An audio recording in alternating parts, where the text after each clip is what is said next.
여러분 안녕하세요. 핫설입니다. 오늘 이렇게 올해 마지막 날이 찾아왔는데요.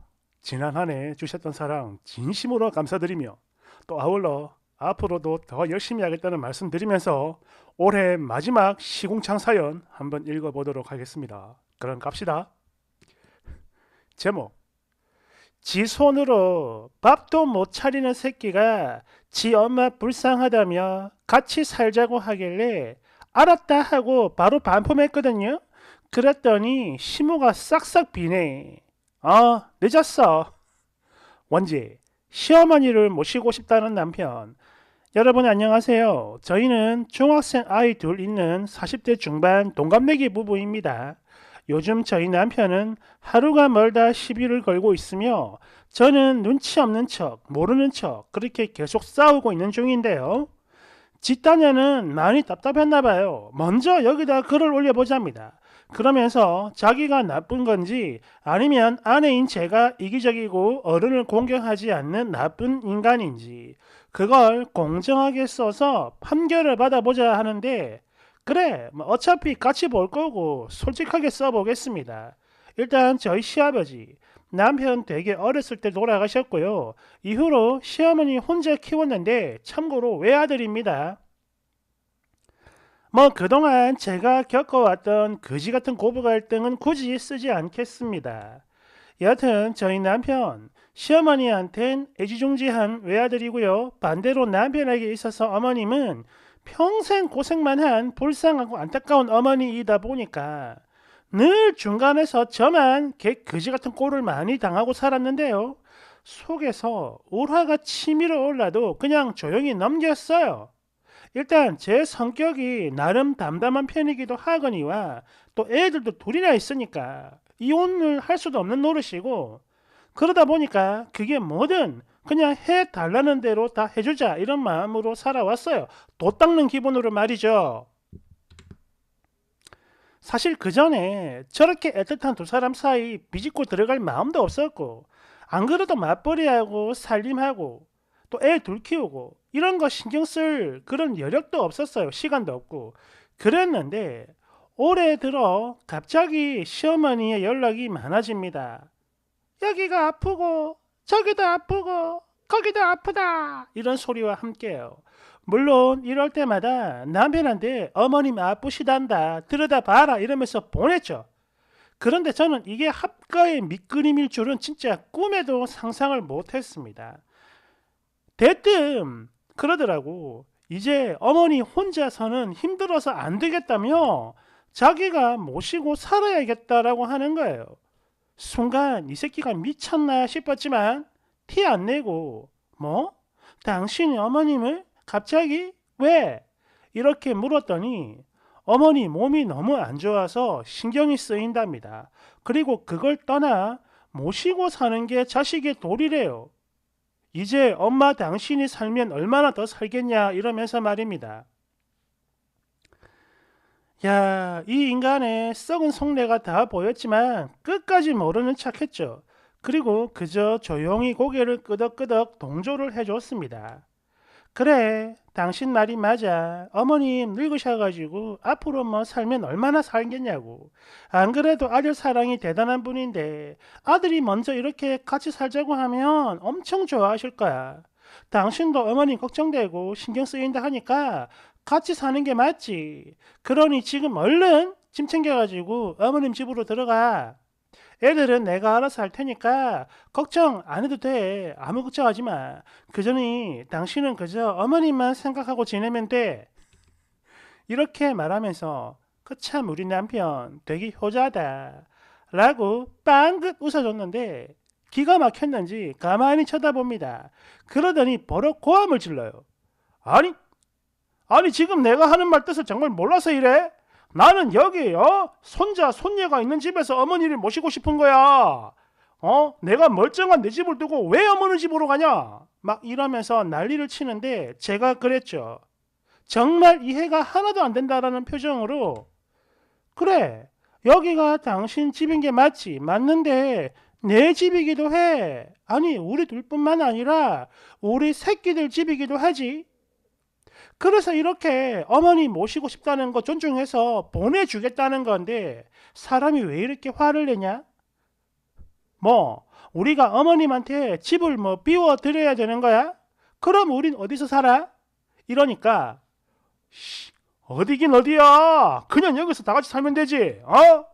이러길래 그냥 대답 대신 애들을 저희가 있는 방으로 불렀습니다. 그리고 남편 보는 앞에서 물어봤죠. 지금 여기서 할머니랑 같이 살고 싶은 사람 손 들어봐 라고. 네, 맞아요. 아무도 안 들었고 딸은 아예 얼굴이 썩었어요. 이게 또 충분히 그럴 만도 한 게 저희 시어머니 손자 손녀보다 자기 아들이 훨씬 더 소중한 사람이니까 할머니의 손주 사랑 이런 게 뭔지도 모르는 애들입니다. 할머니가 오면 불편할 거라며 대놓고 반대를 하더라고요. 물론 당연히 저도 반대죠. 그러나 자식이 모시는 건 찬성이기 때문에 효자인 너 혼자 어머님 댁으로 들어가면 된다. 가서 둘이 오붓하게 지내고 어머니 돌아가실 때까지 옆에 탁 달라붙어가지고 잘 챙겨 드려라 라고 했어요. 물론 우리도 시간이 되면 가끔 들리겠다 하고 말이죠. 그랬더니 이 인간 이때부터는 아예 지랄 발광을 해요. 뭐? 가장에 위신이 떨어졌니 없니 애들이 아빠를 무시하니 어쩌니 어른 공경할 줄은 모른다니 또 뭐 가정교육이 엉망진창이다. 기가 막히죠. 그래서 애들은 방으로 보내고 제가 물어봤어요. 아니 너 왜 그렇게 화를 내냐? 어? 네가 먼저 불쌍한 엄마랑 같이 살고 싶다고 했으니까 우리도 네가 남편으로서 또 아빠로서 필요하지만 끝내 우리가 양보하고 어머님한테 보내주겠다는 거 아니냐? 네가 말하지 않았냐? 어머님 살면 앞으로 얼마나 살겠냐고. 그래서 보내주는 것 얼마 안 되니까. 그리고 뭐 그럴 리는 없겠지만 혹시나 어머님이 애들 보고 싶어 하면 내가 한 번씩 데려간다니까. 근데 너도 알잖아. 어머님이 애들 죽어도 안 찾는 거. 오직 아들내미만 좋아하는 분 아니었냐고. 내 말이 틀렸냐? 어? 여기까지 말을 했더니 그 썩은 본심이 겨우 튀어나와요. 야, 그래도 그렇지. 어머니를 나 혼자 어떻게 모시고 사냐? 그래가지고 제가 또 물었어요. 그럼 나는 뭐 슈퍼걸이냐? 직장 생활에 애들 케어해야 되고 거기다 어머님까지 내가 모셔야 돼? 어? 나는 이거 죽어도 못하니까 하고 싶은 사람이 하면서 살자고. 그래도 애들은 내가 알아서 케어할 테니까 너는 애틋해 맞지 않는 네 어머니나 챙기면서 살라고. 뭐 이런 식으로 한바탕 했고요. 그 이후로는 그냥 도돌이표예요. 했던 말 또 하고 했던 말 또 하고. 남편은 지금 당장 모셔오겠다 난리고 저는 네가 가라 하와이 이러고 있고. 아니 어머니 모시라고 허락을 해줬는데 뭐가 문제냐 이렇게 묻잖아요. 그럼 자기 머리를 막 쥐어 뜯으면서 이상한 개소리를 해요. 자존심이 상하는 건지 며느리가 모셔야지 이런 말은 하지 못하고 이리저리 돌려가지고 말을 하는데 결국 본심은 이겁니다.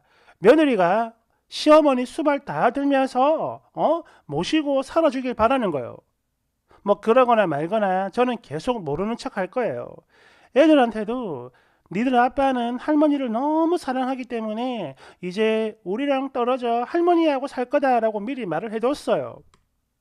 여하튼 제가 처음에 말씀을 드린 것처럼 링크 보낼 거니까 이 인간이 뭘 잘못했는지 좀 깨달을 수 있게 욕 좀 해주세요. 아니 당장 가라 해도 끝까지 안 가고 삐대고 있으면서 몇 날 며칠을 징징대는 이 인간 나 정말 꼴도 보기 싫거든. 가라고 해줘요. 혹이 있습니다. 댓글 1번. 자기를 낳고 길러준 어머니인데 그런 어머니를 자기 손으로 효도도 못하는 불효막심한 효자였군요. 이 효자, 주댕이 효자. 제대로 알아듣게 말을 해주세요. 자기 부모님 돌봐드리는 것도 귀찮아가지고 남의 손 빌리려고 하는 거 애들이 보고 배울까 무섭다. 우리 애들이 이런 아빠의 실체를 알면 뭐라고 하겠냐. 당장 어머님 집에 가서 솔선수범하는 모습을 보여줘라. 남자가 칼을 뽑았으면 한 달이라도 모시고 살아야지. 이렇게요. 2번. 이런 상황에서 가정의 위신이란 말을 입에 담다니 보는 내가 다 부끄럽구만. 끌끌. 남편분 창피한 줄 아세요? 가정의 위신을 지키고 싶으면 아내와 아이들을 우선시해야지 모친이 우선이라고? 그럼 그 순간부터 님은 가정도 아닌 거예요. 고래 가정은 개뿔 연병하네. 3번. 저기요 남편분, 세상 효자인 우리 남편도 보자마자 바로 쌍욕 박아버리는데 이건 어떻게 생각하세요? 4번. 다른 거 필요 없고 이건 그냥 지도 않은 겁니다. 자식 둘에 맞벌이 하는 아내한테 엄마 수발 맡기는 게 얼마나 미친 짓거리인지 아는 거죠. 그리고 이거는 아들인 본인이 직접 하는 게 맞다라는 것까지 이미 다 알고 있어요. 근데 직접 혼자서는 하기 죽어도 싫거든. 그러면서 또 동시에 효자 소리는 듣고 싶은 거지. 그래가지고 머리털 쥐어뜯고 말도 안 되는 개소리를 해대는 겁니다. 5번. 저기요 남편분, 저는요 저희 친정아빠를 모시고 있는데요, 아빠가 많이 편찮으세요. 근데 요양병원은 죽어도 싫다며 막내인 저한테 찾아왔는데 올해 연세가 82입니다. 그렇게 오면서 당신 혼자 살던 아파트를 저한테 주셨고 6억에 팔았어요. 다달이 나오는 연금으로 생활비도 따로 주시고요, 당연히 아파트 증여세도 다 해결해 주셨는데 당신 모친도 당연히 이 정도는 해주는 거겠죠? 참고로 저희 남편은 되게 좋아하는 중이고, 왜? 저희 아빠가 따로 사위한테 미안하다며 2억을 줬거든. 저희 친정오빠 역시 이런 재산 분배에 대해 아무 불만 없어요. 왜? 내가 모시고 있으니까. 말해봐. 너희 엄마도 이 정도 해주니? 6번. 그렇게 애틋한 모자면 사랑과 효도하면서 살지 왜 결혼이라는 걸 해가지고 마누라와 자식들 피곤하게 할까? 그 망할 놈의 산다면 얼마나 살겠냐? 이 레파토리는 왜 안 바뀌나 몰라. 가정의 위신은 개뿔. 7번. 막상 보내잖아. 그럼 지가 아니라 시모가 밥하고 빨래하고 청소하면서 다 늙은 아들 새끼 뒤치다거리만 할 거예요. 그럼 또 저 미친 인간은 불쌍한 우리 엄마 이러면서 엄마가 차려주는 음식을 안주 삼아 술 처먹을 거고. 이게 완전 정답이죠. 나 아는 놈도 딱 그랬거든. 그렇게 지 엄마 불쌍하다며 아내 고통 나몰라라 하다가 황혼 이혼 당해서 늙은 노모 집에 기어 들어가더니 엄마가 주는 밥만 얻어 처먹고 살더라고요. 8번. 지가 수발 드는 건 싫으면서 또 효자 소리는 듣고 싶다고. 이야, 이거 진짜 이기적인 개 호로자석이네 이거. 야, 이 미친놈아, 너 키워준 부모 수발을 왜 남의 집 귀한 딸한테 시키려고 하냐? 너는 소리 없냐 발이 없냐? 9번. 저기요 효자 아저씨, 저 긴 말 안 할게요. 예전에 저희 아빠가 딱 이 짓을 하다가 이혼당했고요, 그렇게 불쌍하다던 할머니 집에서도 쫓겨났어요. 하긴 자기 손으로 밥 하나 못하는 인간이니까 오죽했을까. 아무튼 우리 아빠처럼 비참한 황혼 보내기 싫으면 지금이라도 정신을 차리든가 아니면 셀프 효도를 하든가 둘 중 하나만 하세요. 죄송합니다. 너무 길어가지고 잠시 후 2부에서 후기 이어가도록 하겠습니다. 조금만 기다려주세요.